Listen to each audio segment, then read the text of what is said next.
As a physiotherapist, I am well aware of the effects on a joint that has been immobilized in a cast for several weeks or the deconditioning that results from weeks or months of bed rest due to illness. Last week I was listening to the CBC radio station and there was an excellent interview conducted by Anna Maria Tremonti with a medical doctor named Mike Evans. Dr. Evans spoke about relatively new research which is shining a light on another major contributor to obesity and heart disease, the sitting disease. Dr. Evans has a campaign and an excellent YouTube video which encourages people to make their day a little harder. Like many researchers into obesity, diabetes, and heart disease, Dr. Evans points out that when you look at middle-aged and younger people living in the 1960s and 1970s, they were rarely overweight by more than 5 pounds. With our current state of ballooning rates of obesity and diabetes in all age ranges, it begs the question, what was different then compared to now? The easy answer is to say that we are not as active and we consume too many calories. While this is most definitely true, it is worth noting that there is a new group of people who are overweight yet follow the recommendations of getting 60 minutes of exercise every day and watch their caloric intake. In fact, in the sport of triathlons, it is estimated that 1/3 of all recreational triathletes are overweight.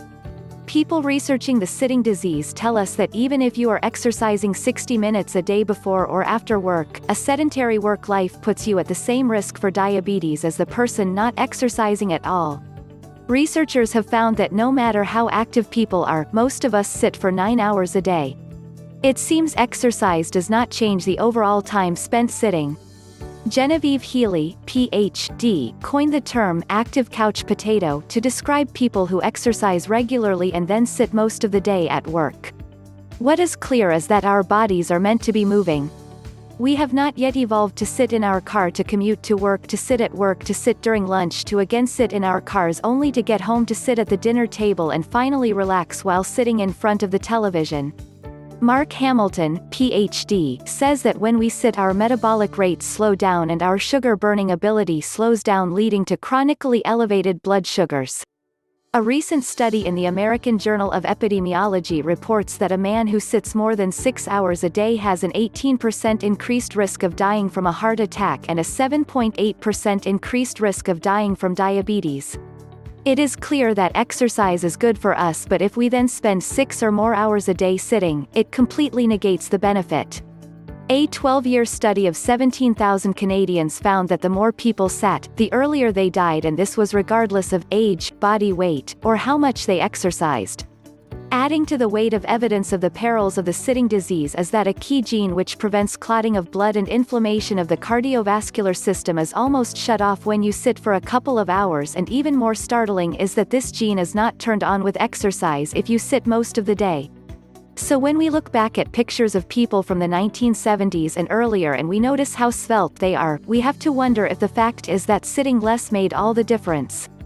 While it is tempting to consider the culprit to be consuming too many carbohydrates or too many soft drinks, it might be that the truth is a little harder to bear. It might be that, as Dr. Mike Evans tells us, we need to make our days a little harder. Instead of emailing the person down the hall, try the 1980s style of getting up and going to talk to that person. Maybe instead of driving to the store to pick up a bottle of wine, consider walking. Perhaps the French paradox is simply that the French move around a bit more? I find this research on the sitting disease compelling. As somebody who sits at least 6 or 7 hours a day, I am concerned enough where I have decided to change my work environment and home environment. I have now started reading while spinning on my exercise bike instead of sitting in a comfy chair, and I am going to try one of those goofy exercise bike desks. It can't hurt. I suppose the easiest way to deal with this at work is to simply stand every 30 minutes or so. If the bike desk is too difficult to use with my computer, I may try just setting an alarm to go off every 30 minutes. If you have benefited from this video, please hit the like and subscribe button for future video. If you would like to lose weight, please click the link in the description below to find out more.